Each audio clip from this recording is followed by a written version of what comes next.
Hello and welcome to Analects of Wisdom. This is our series called Sacred Texts Summarized, where we delve into profound spiritual writings from across the ages.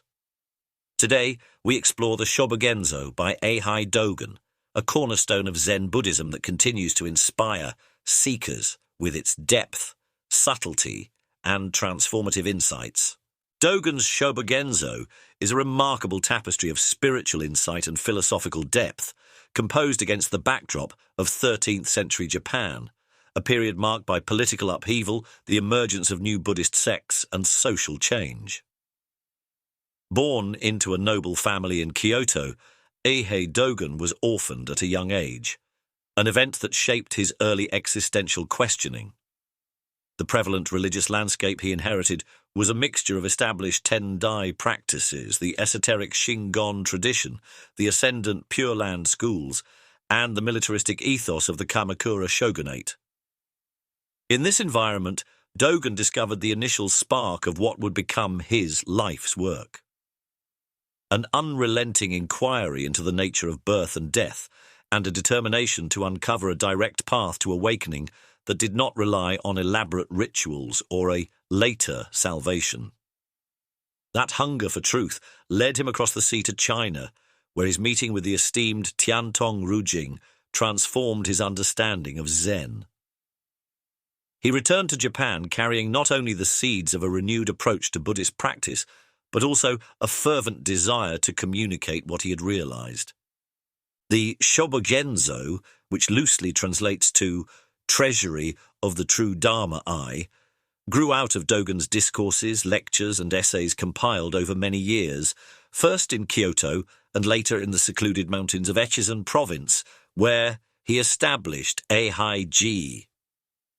Although these writings are often challenging in their style, they remain profoundly intimate, beckoning the reader to examine everyday life through fresh eyes. Within the text, Dogen seamlessly weaves together references to Indian Buddhist sutras, Chinese Zen koans, and the immediate realities of monastic discipline. He also employs a lyrical use of language that can shift from direct admonitions about the importance of Zazen posture to poetic reflections on nature, moonlight, flowing water, or the sound of rain on rooftops. The wide range of his sources and the subtlety of his writing make the Shobogenzo both timeless and demanding. It does not offer quick solutions, but instead functions as a mirror in which sincere practitioners may encounter their own minds laid bare. Dogen's notion of Genjo Koan is central to the Shobogenzo and sets the tone for how he views the relationship between practice and realization. The phrase points to the idea that every moment of existence is itself a koan, a living question that calls for full attention rather than conceptual analysis. In the more commonly known Rinzai tradition, koans are specific, often puzzling stories or riddles used to spark an abrupt insight. Dogen, however, insists that the koan is right here in the shape of your life and the vivid textures of the world around you. If you have a conversation with a friend, listen to the wind in the trees, or simply sit in silence, each scenario becomes an immediate doorway to awakening. For him, the fundamental error is our insistence on regarding ourselves as isolated observers. Once this idea of a separate subject peering at an external world is dropped, what remains is a direct experience of things coming forth and revealing themselves without obstruction. The moment we stop trying to own or interpret reality, it unfolds as a fully illuminated koan, complete, boundless, and inexhaustibly rich. A signature statement from the Shobogenzo crystallizes this understanding. To study the Buddha way is to study the self. To study the self is to forget the self. To forget the self is to be actualized by myriad things. At first glance, these lines may feel abstract or paradoxical, yet they trace a path of profound transformation. Beginning with the study of the self, Dogen encourages an honest inward examination of our motivations, our patterns of thinking, our attachments to identity and opinion. In so doing, we begin to see how the notion of a fixed me is an ever-shifting construct. This naturally gives rise to the second step, forgetting the self, not by repressing our personality, but by ceasing to relate to it as something solid and central. In this forgetting, we open to the possibility that everything in the world, every cloud in the sky, every insect on a leaf, every detail of our day, is actively co-creating our experience of being. Instead of life happening to us, life unfolds as us, revealing a continuous interplay between subject and object that dissolves upon closer inspection. At the heart of Dogen's teaching stands zazen, seated meditation, but he makes a radical claim. Zazen is not a technique to generate enlightenment, but rather the full expression of enlightenment itself. This is most evident in his writings on shikantaza, which can be translated as just sitting. Rather than focusing on a mantra, counting breaths, or dissecting a mental riddle, one simply sits in open awareness, allowing thoughts, feelings, or external sensations to come and go without clinging or aversion. Dogen likens this posture of mind to the sky, which remains spacious and untroubled by clouds passing across its surface. He holds that if we truly trust this attitude of open presence, we don't need to force insight or cultivate special experiences. Wisdom unfolds naturally because it is already inherent in our being. Zazen, in Dogen's view, is the act of letting the mind settle into its original clarity, undistracted by the waves of discursive thought. One of Dogen's innovations was the insistence that practice and enlightenment are indivisible. Many spiritual paths imagine a journey leading to a final destination called enlightenment, but Dogen asserts that each moment of genuine practice is itself an enlightened act. This is because every instant of mindful presence reveals the truth of interdependence and impermanence, the very same truth we seek. While this perspective might appear to diminish the notion of a dramatic breakthrough, Dogen instead amplifies the immediacy and profundity of ordinary experience. He encourages practitioners not to wait for some future attainment, but to realize that the transformative power of awakening is alive in every gesture, be it kneeling, eating, working, or breathing. Everyday life is a recurring theme in the Shōbōgenzō, particularly illustrated in the section known as Tenzo Kyoken, or Instructions for the Cook. Here, Dogen outlines the responsibilities of the monastic cook, called the Tenzo, but his advice transcends culinary guidelines. He urges the Tenzo to treat each grain of rice as if handling one's own eyes, and to remain fully present at every step, from selecting ingredients to the final washing of utensils. This micrological care is not about obsessive perfectionism. It is an embodiment of the view that the smallest details of daily life shine with the same radiance found in the meditation hall. In a single bowl of rice, one encounters the entire cosmos: sunlight, rain, soil, labor, time, and the intricate web of relationships that sustain life. Dogen's teachings thus inspire a kind of reverence for the ordinary, encouraging us to see that nothing is truly ordinary when beheld with a mind free of self-centered preoccupation. Beyond the immediate and practical, the Shōbōgenzō delves into profound philosophical territory, most notably in passages that address the nature of time. Dogen's writing on being time is particularly challenging as it upends linear conceptions of temporal flow. He argues that each moment is a complete revelation of being, that the present is not simply a fleeting point sandwiched between past and future, but rather an expression that includes and transcends them. When we cook a meal or wash our hands, the entire universe converges into that activity, and the instant of action extends beyond any narrow notion of chronological sequence. Time, in Dogen's usage, is not something that passes over us, but a dynamic unfolding that we ourselves actively participate in. This teaching urges us to abandon the habit of postponing enlightenment or thinking of practice as something we'll do later. If time is fully realized as now, there is nowhere to hide from the invitation to awaken. To illuminate these insights, Dogen frequently employs the metaphor of the moon reflected in water, a classic Zen image that points to the interpenetration of universal and particular. The moon remains above in the sky, yet appears wholly in any body of water, large or small. In the same way, reality or Buddha nature is vast and unbound, yet reveals itself entirely in each individual circumstance without being diminished. Every reflection is unique. The moon's appearance in a forest pond differs from its appearance in a rushing river, but these variations never fragment the fullness of what is being reflected.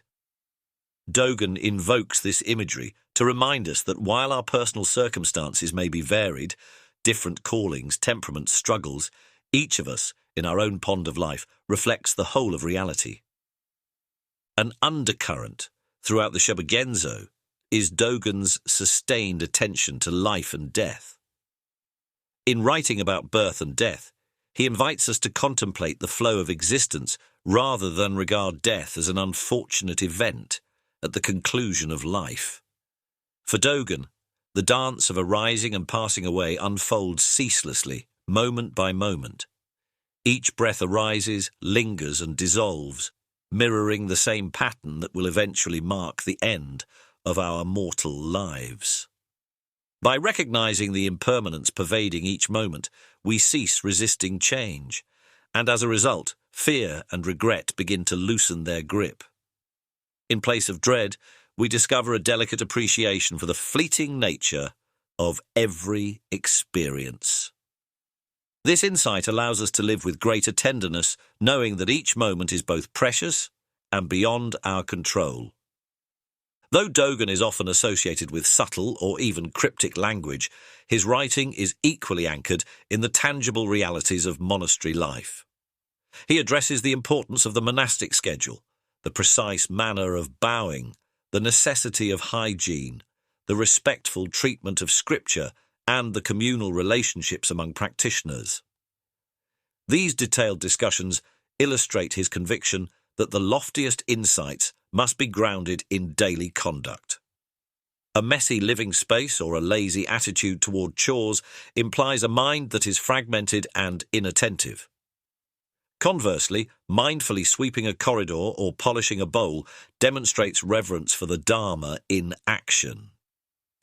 Thus, the Shōbogenzo bridges the gap between high-level philosophical vistas and the gritty domain of physical labor, showing us that wisdom flowers precisely in how we embody care and attentiveness in ordinary tasks. Despite the challenges posed by archaic language, Chinese allusions, and Dogen's idiosyncratic style, the Shobogenzo continues to resonate deeply with modern readers and practitioners worldwide. Translations and commentaries have proliferated, each attempting to untangle the layers of meaning. Monastic and lay communities alike study its sections in groups, pondering the significance of a single phrase for weeks at a time. That slowness of study aligns with Dogen's own approach, which implies that genuine insight is never rushed. Each sentence is a gateway, each image a possible breakthrough, if we are willing to let it work on us beyond an intellectual level. One might ask, how does this ancient text, penned in medieval Japan, apply to a world consumed by digital technology, frenetic schedules, and global interconnectedness? The answer, suggested by Dogen's central themes, is that the essence of human existence has not changed. We still grapple with birth and death, with identity, with the longing for purpose. We still struggle to balance the demands of daily life with our deep yearning for peace and clarity. We still contend with the illusions of separateness and the grip of fear. In the Shōbogenzo, we find a path that insists awakening is never somewhere else, never in a distant land, a future life, or an unachievable ideal. It is as close as our very breath, as present as the sensations in our hands. When we truly open ourselves to the immediacy of life, we discover that the wisdom of the ancients seamlessly joins our modern condition. Readers of Dogen often come away with a paradoxical feeling. On the one hand, he can seem to speak in riddles, pushing the mind into places logic cannot neatly manage. On the other hand, once those riddles are allowed to resonate, a deep simplicity emerges. He is asking us to trust that the mystery of being is accessible right where we are, in every step and every task. That shift in perspective can be both unnerving and liberating, as it implies that the responsibility to wake up is ours alone. No external authority can do it for us. Yet it also implies an intimate support from all phenomena, for when we forget the self, we realize that existence itself is carrying us forward, guiding us into an interconnected field of experience where nothing is truly separate. Perhaps the most remarkable aspect of the Shōbōgenzō is its refusal to settle for partial measures. It does not say that if we follow certain rituals or adopt certain beliefs, we will be guaranteed comfort. Rather, it challenges us to abandon every layer of pretense until we stand in the raw presence of reality itself. This radical invitation can be as unsettling as it is inspiring because it calls for continuous self-honesty. And yet, that is precisely why so many generations of Zen practitioners have turned to Dogen's words for guidance. In them, we sense a voice that is both affectionate and uncompromising, urging us toward the treasure that lies hidden in plain sight. Studying the Shobogenzo is, in many respects, a lifelong endeavor. Passages that seem obscure at first may later blossom into clarity when illuminated by personal experience, an insight found in the midst of heartbreak, a realization sparked by watching the moon's reflection in a puddle. The text does not merely inform us. It transforms how we perceive and respond to the world if we allow it to permeate our day-to-day awareness.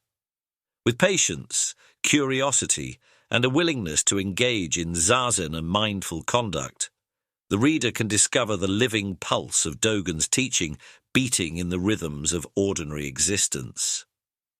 In the end, what Dogen bequeaths to us is a vivid reminder that the totality of the Dharma is endlessly unfolding in every situation. We do not need extraordinary states of consciousness or remote mountain caves to witness the truth of interdependence and impermanence. We only need to look wholeheartedly at what is before us, the bowl in our hands, the person we are speaking to, the subtle stirring of emotion within our own hearts. Moment after moment, the brightness of the moon is reflected in every drop of dew, every current of a running stream. If we can be present enough to see it, that reflection teaches us the nature of reality without the need for metaphysical speculation. It shows us that enlightenment is not a single event, but a continuous unfolding of clarity, compassion, and responsiveness, fueled by the ceaseless interplay of all things. Such is the legacy of the Shobogenzo. It reverberates across centuries, calling us to slow down, pay attention, and enter the dance of being with sincerity. It gently dismantles our assumptions and offers, in their place, a path that marries wisdom and tenderness in the most mundane tasks. Dogen's words do not promise ease or comfort, but they promise authenticity. They serve as a beacon for anyone longing to go beyond superficial identity and experience the deep intimacy that arises when we forget ourselves and allow reality to speak its own language. In that space of openness, we may find that the path we've sought is the very ground on which we stand, quietly illuminating itself and all things without partiality. And as we let the Shobogenzo sink into our hearts, it continues its work, patiently guiding us to encounter each moment as an unfathomable gift, shimmering like moonlight on water, complete even in a single drop.